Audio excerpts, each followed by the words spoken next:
vamos para o ministério. Oremos então. Querido Deus e eterno Pai que está nos céus, aqui estamos, Senhor, mais uma vez para ouvir a sua voz, para receber do Senhor a luz, a instrução e o poder que necessitamos. Por isso nós pedimos, Pai, dê-nos o seu Espírito. Espírito manso e humilde para suportar as provas, para resistir à tentação e para ser instruídos pelo Senhor, de maneira a que possamos levar o seu fardo, o seu jugo, que o Senhor diz que é leve. Ensine-nos, ó Pai, a renunciar à nossa vontade e a fazer a sua, cumprindo-a com alegria, porque esse é o caminho que o Senhor nos destinou para alcançarmos a semelhança com Jesus. É o que lhe pedimos em seu santo nome. Amém. Amém. Irmã Ana Maria ontem não conseguiu estar conosco, pois não?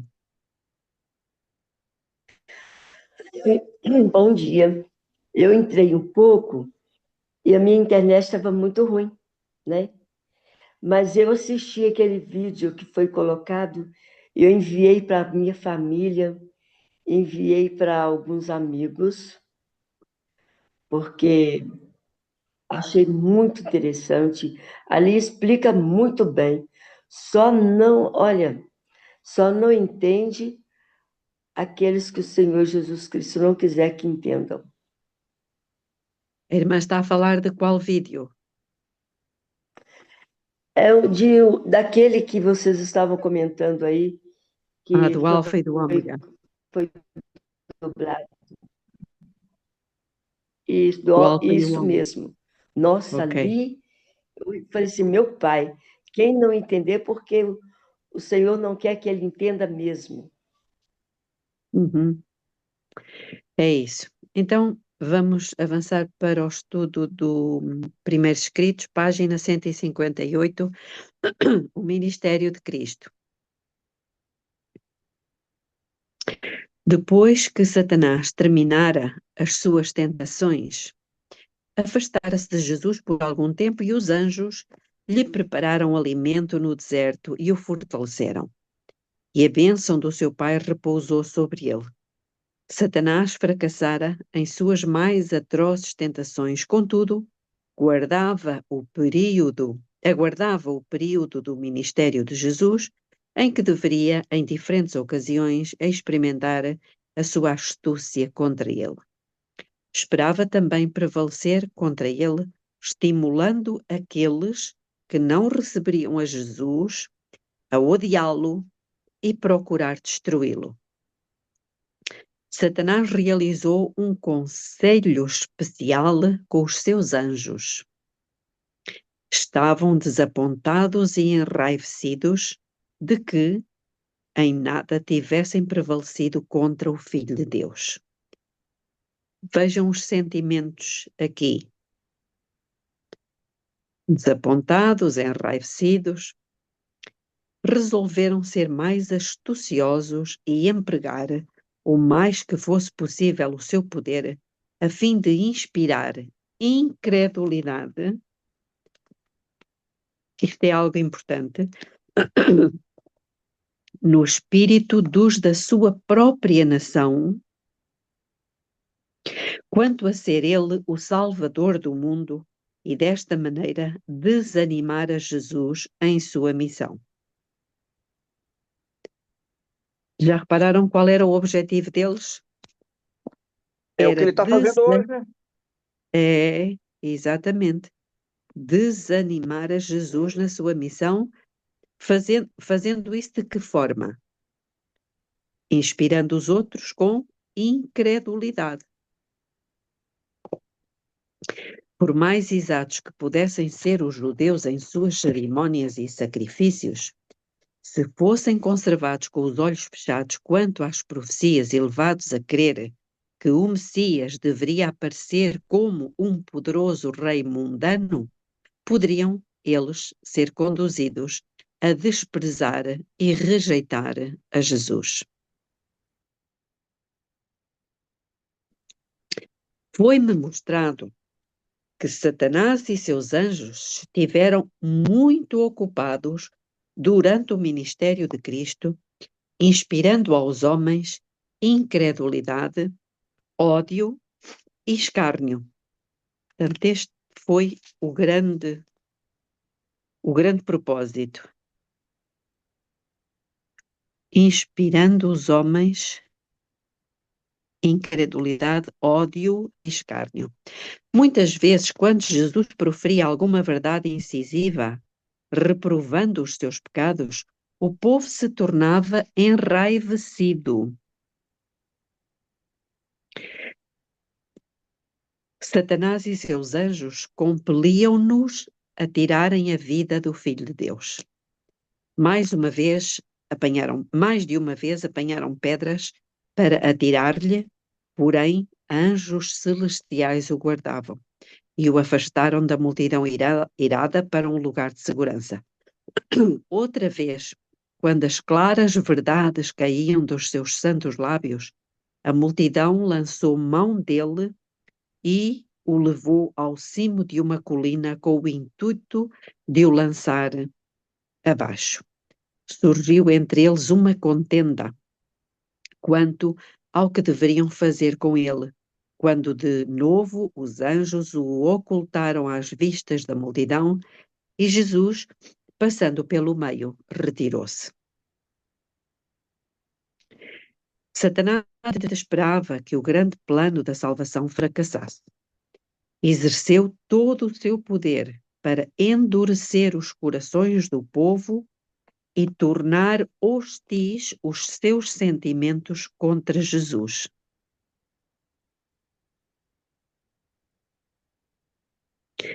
Esperava que tão poucos o recebessem como o Filho de Deus, que ele consideraria os seus sofrimentos e sacrifício demasiado grandes para serem feitos em prol de um grupo tão pequeno. Estamos a ver aqui a estratégia. Muito forte isso aqui. Alguém quer dizer mais alguma coisa? Nós não somos, por vezes, também levados a pensar... Mas temos que ir embora, não é hora disso. Como?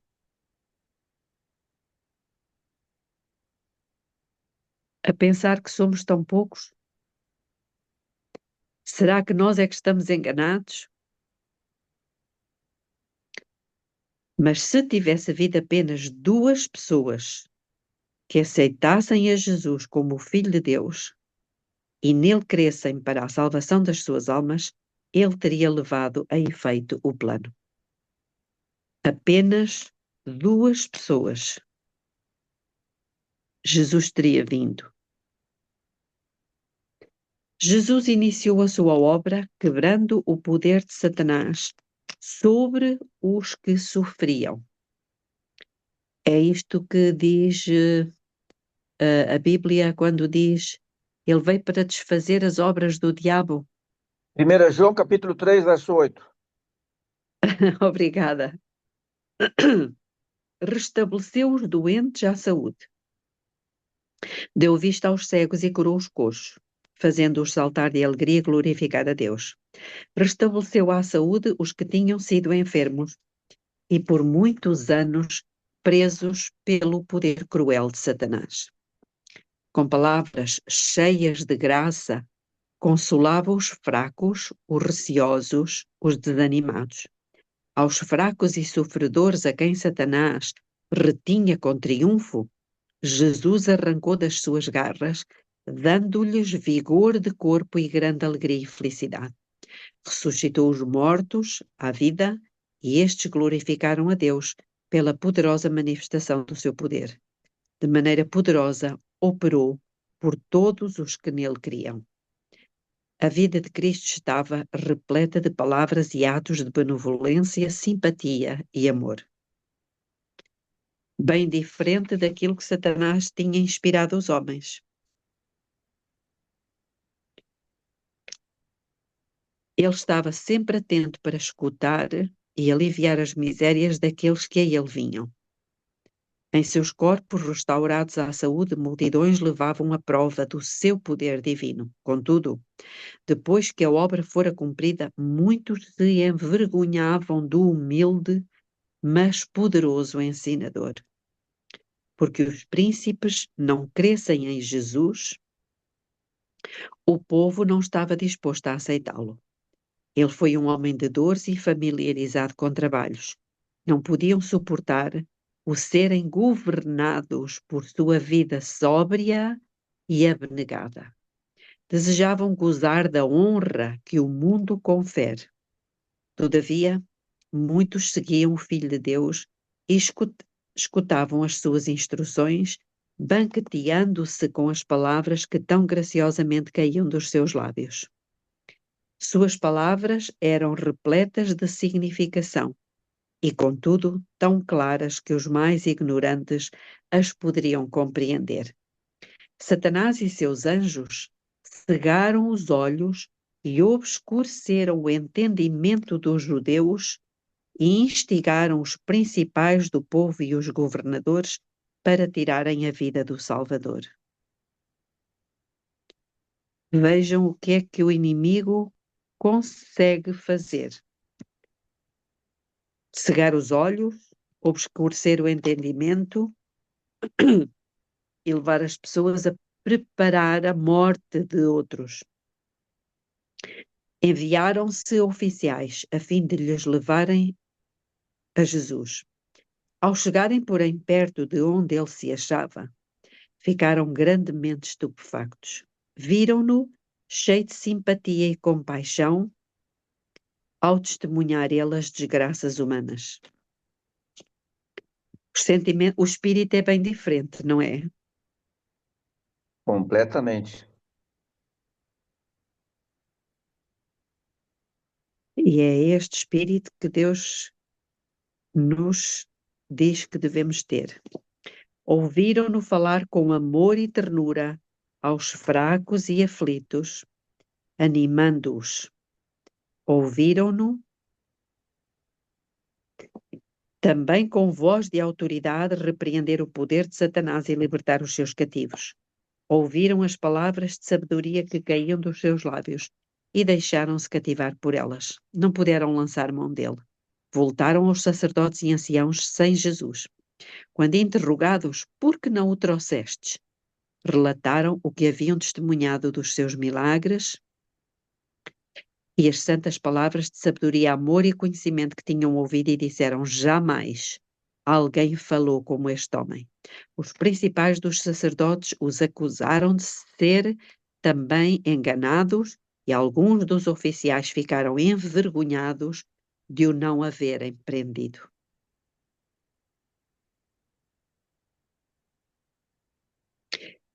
Os sacerdotes inquiriram de maneira escarnecedora se alguns dos príncipes haviam crido nele.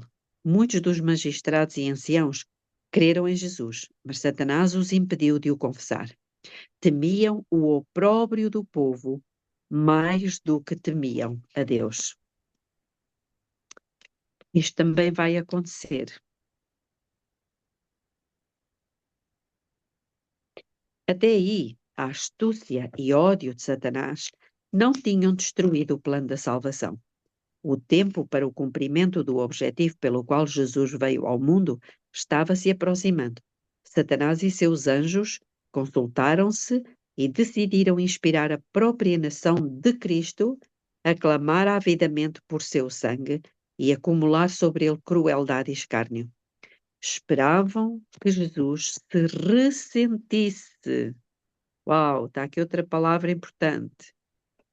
Que Jesus se ressentisse de tal tratamento e deixasse de manter a sua humildade e mansidão.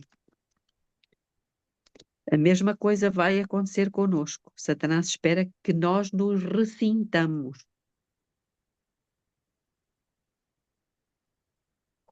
do tratamento que nos dão. Enquanto Satanás formulava seus planos, Jesus estava cuidadosamente a revelar a seus discípulos os sofrimentos pelos quais deveria passar, a saber, que ele seria crucificado e que ressuscitaria no terceiro dia. Mas o entendimento deles parecia embutado e não podiam compreender o que ele lhes dizia. O entendimento parecia estar embutado. Alguém quer fazer algum comentário? A gente percebe aqui realmente o conflito entre Cristo e Satanás diretamente, e não é menos vigoroso nesse tempo em que ele faz com que as pessoas não creiam nas coisas que estão aí, nas abominações, enfim, é algo realmente.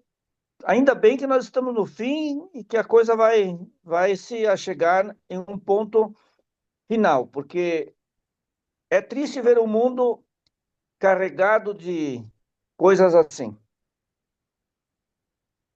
Uhum. Então, na primeira vinda de Jesus, qual foi o problema? O que é que os homens, o que é que o seu povo, o que é que Israel fez com Jesus? Ou seja, o que é que se passou? Qual era o problema? Bom, Belinha, tem várias coisas, a incredulidade, o desprezo. Pode falar, Lisiane. Eu ia falar a incredulidade, porque eles endureceram o coração e não receberam e não acreditaram, não aceitaram ele.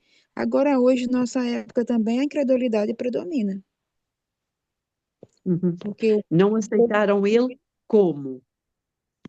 como filho de Deus, como Como? Messias da profecia, né? Que a profecia, Exatamente. ele tinha uma profecia, mas eles não estavam, é tanto que quando o nascimento do menino, eles não estavam esperando. Precisou É. de vir gente de fora dizer o que eles tinham que estar preparado para. Todos eles eram para estar comemorando. E veio gente de fora para avisar que o menino tinha nascido, né? Uhum. Portanto, o problema na primeira vinda foi o não acreditarem que aquele homem que estava ali era Cristo, era o Messias. Hoje, o problema é não acreditarem que o Espírito é Cristo.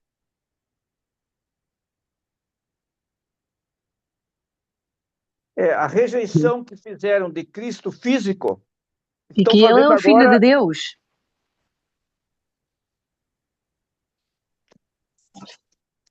Exatamente.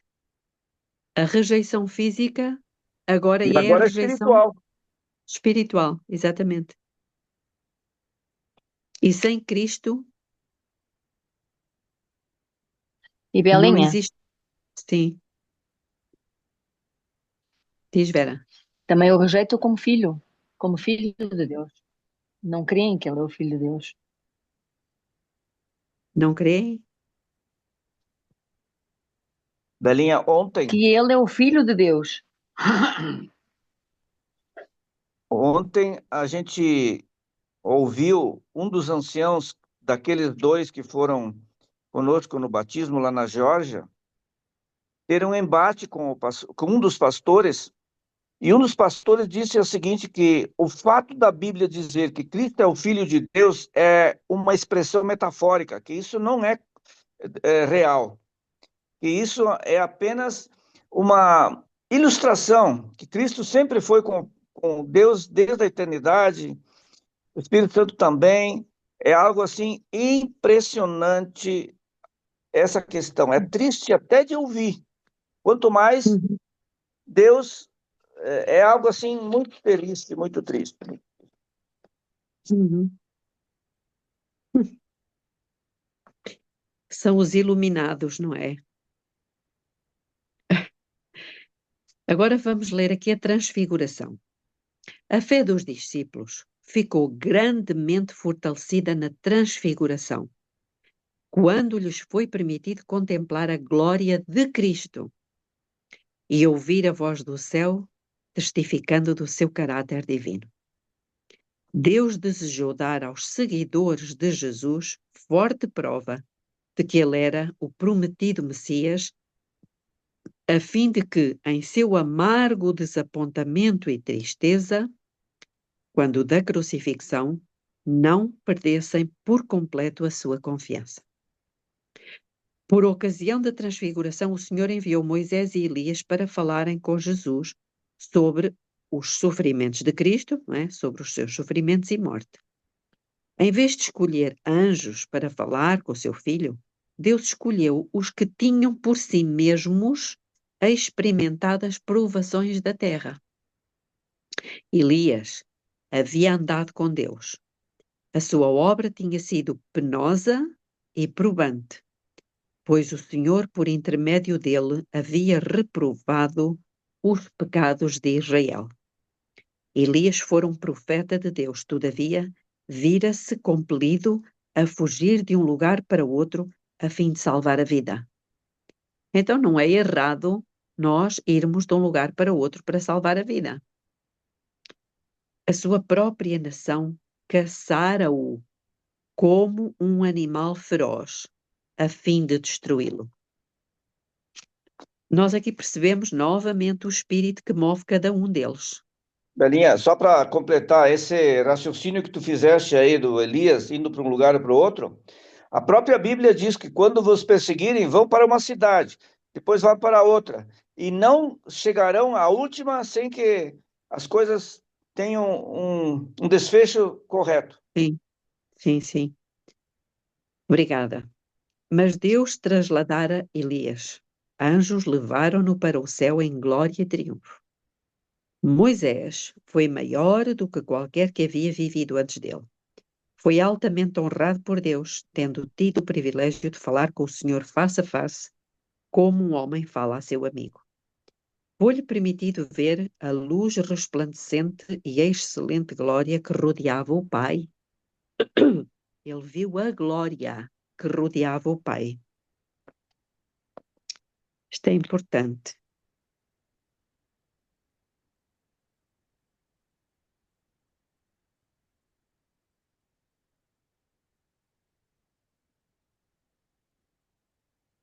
O Senhor, por meio de Moisés, libertou os filhos de Israel do cativeiro egípcio.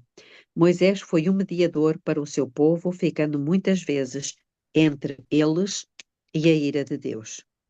Quando a ira do Senhor grandemente se acendeu contra Israel, pela sua incredulidade, novamente a incredulidade, suas murmurações e seus ofensivos pecados,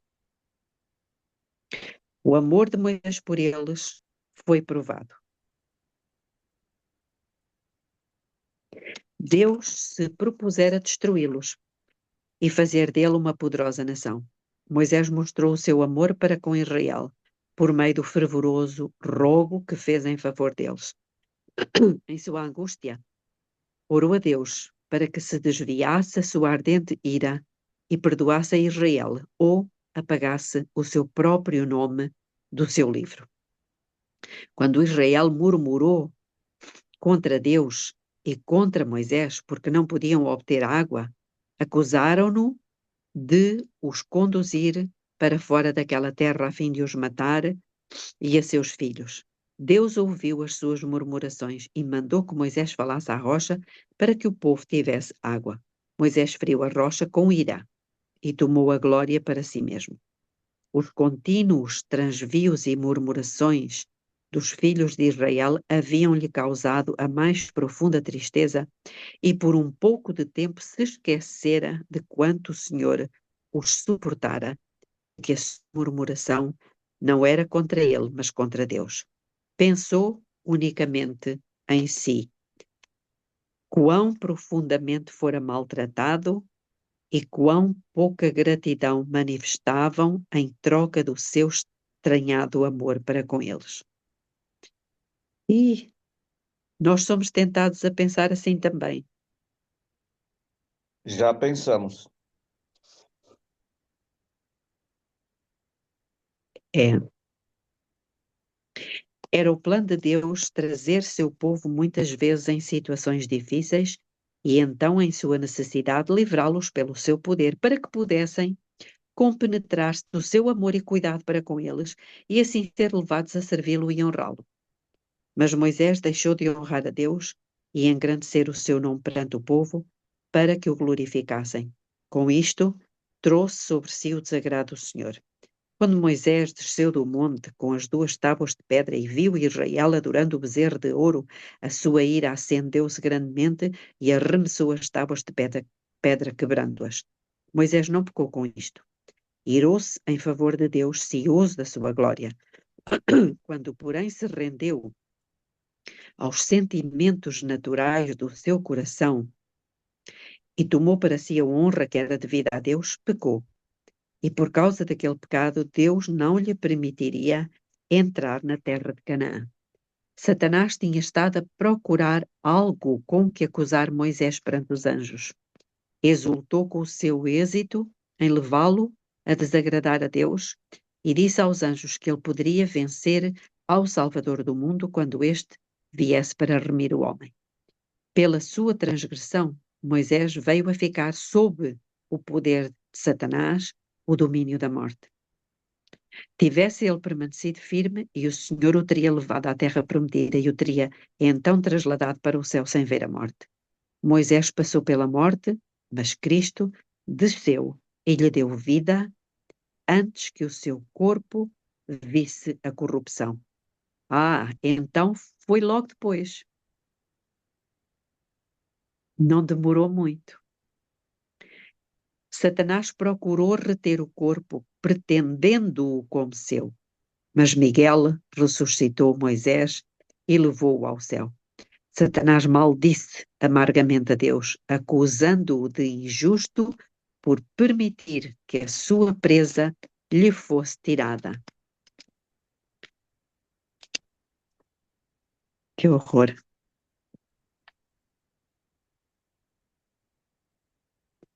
Cristo, porém, não repreendeu a seu adversário, embora fosse por sua tentação que o servo de Deus houvesse caído. Mansamente, remeteu-o a seu pai, dizendo: o Senhor te repreenda. A palavrinha aqui é mansamente.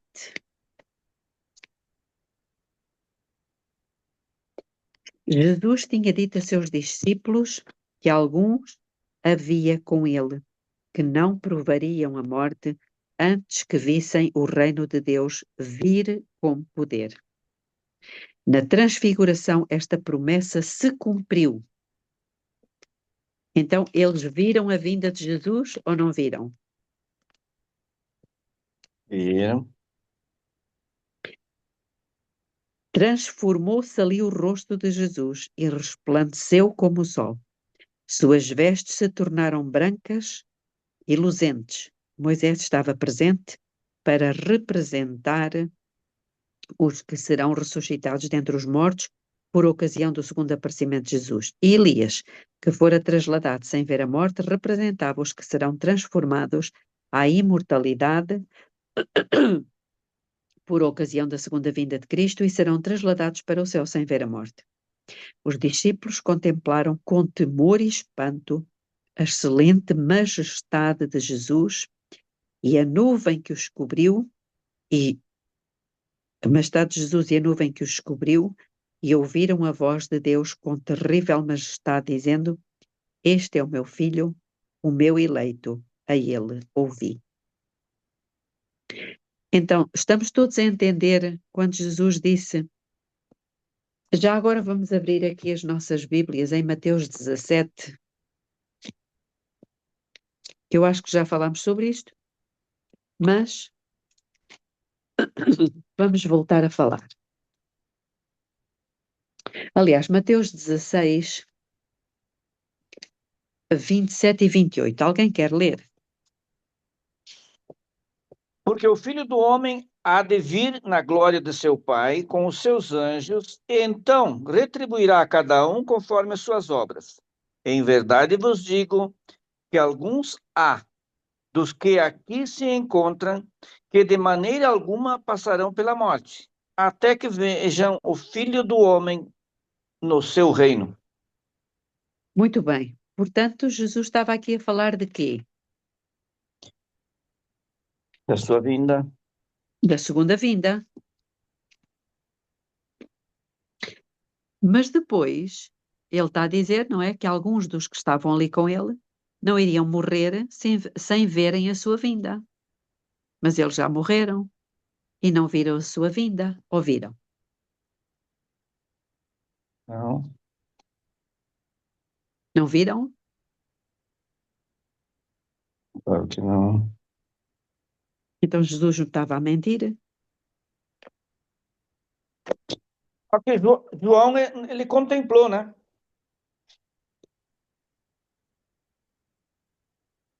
Então, podemos abrir em 2 de Pedro. Prestem atenção a isto, irmãos, isto é importante. 2 de Pedro, capítulo 1, é Pedro que está a falar. Quem é que estava com Jesus ali no monte?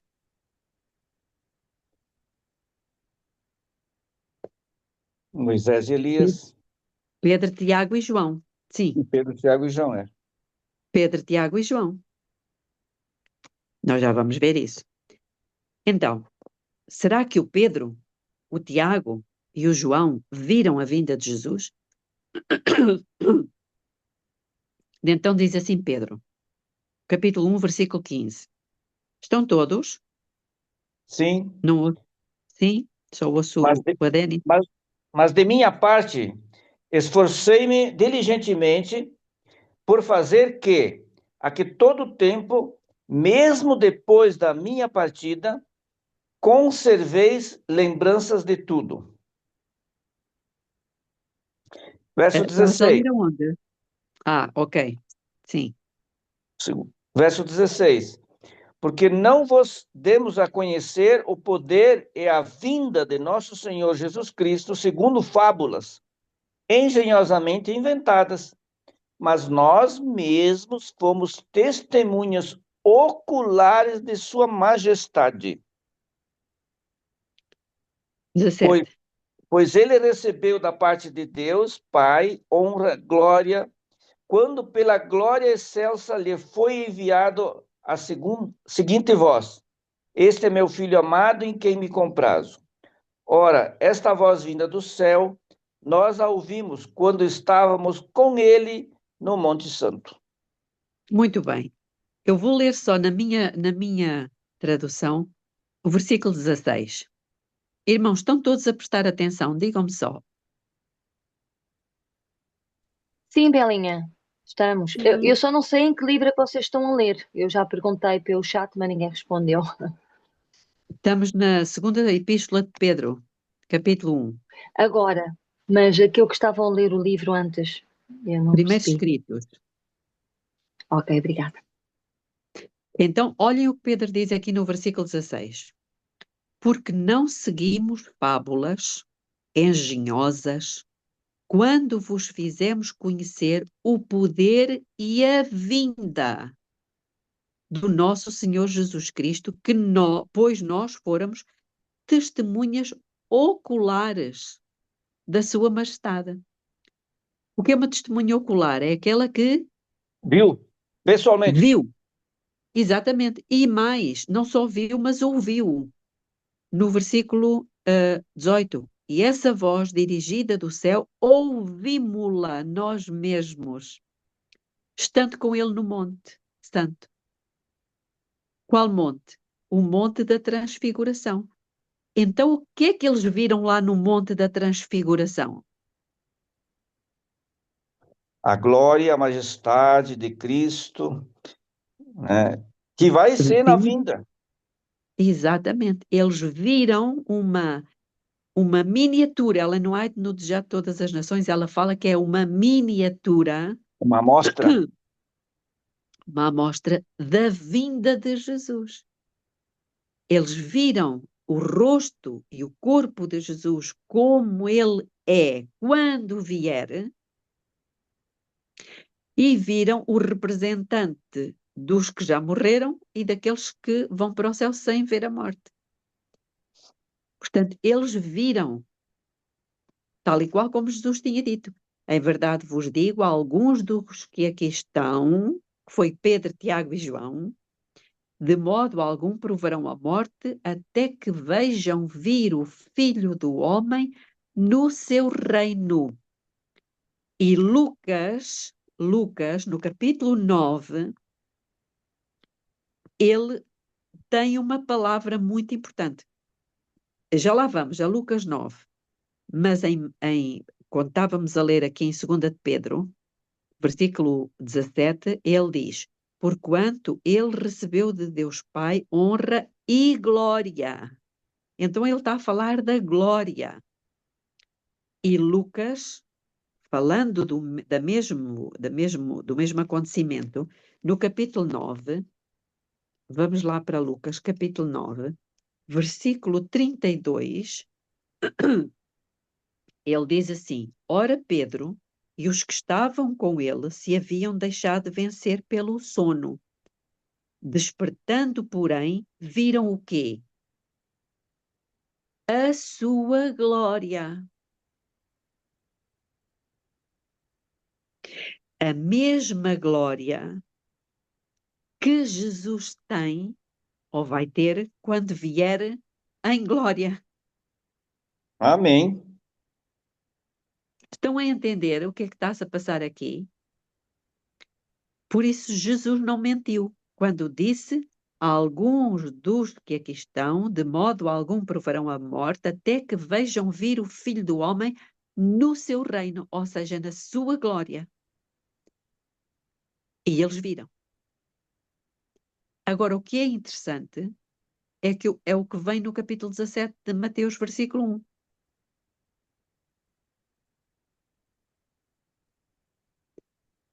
Estão todos comigo? Sim. O que é que diz? 6 dias depois. Portanto, Jesus tinha dito aquelas palavras, não é que alguns dos que aqui estão não provarão a morte sem verem a vinda do Filho do Homem, sem verem a sua glória. E depois diz o quê? 6 dias depois, tomou Jesus consigo a Pedro, Tiago e João, irmão deste, e os conduziu à parte a um alto monte. E é aqui que se dá a transfiguração. Quantos dias passaram desde que Jesus disse até que se cumpriu? 6 dias. É interessante que no 7º ele fez isso. Olha aí, ó. É 6 dias. Jesus, ele parafraseou exatamente o tempo que ele vai vir. Olha aí, ó. Exatamente. Aqui é que está a parte interessante. É que ele afirma 6 dias depois. É certo que Lucas não dá o tempo certo. Lucas, no capítulo 9, versículo 28, diz: cerca de 8 dias depois de ter proferido essas palavras, cerca de, mas aqui Mateus não. Mateus diz claramente 6 dias depois. É exatamente no final dos 6 dias, dos 6.000 anos, que nós vamos ver a vinda de Jesus. Que vai Amém. acontecer. Percebem? Portanto, as palavrinhas quando Olha estão que aqui... interessante. Diz, Vera. Olha que interessante, eu nunca tinha olhado para isso assim. Que bonito. Que bonito, eu nunca tinha olhado para isso assim, que interessante.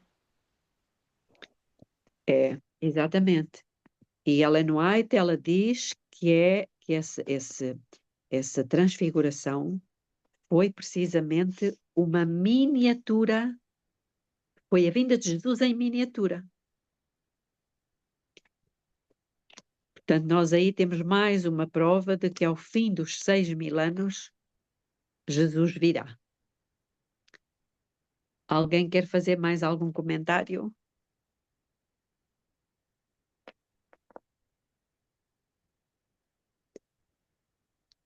Não. Portanto, sendo assim, eu acho que vamos ficar por aqui. Amanhã vamos estudar sobre a traição.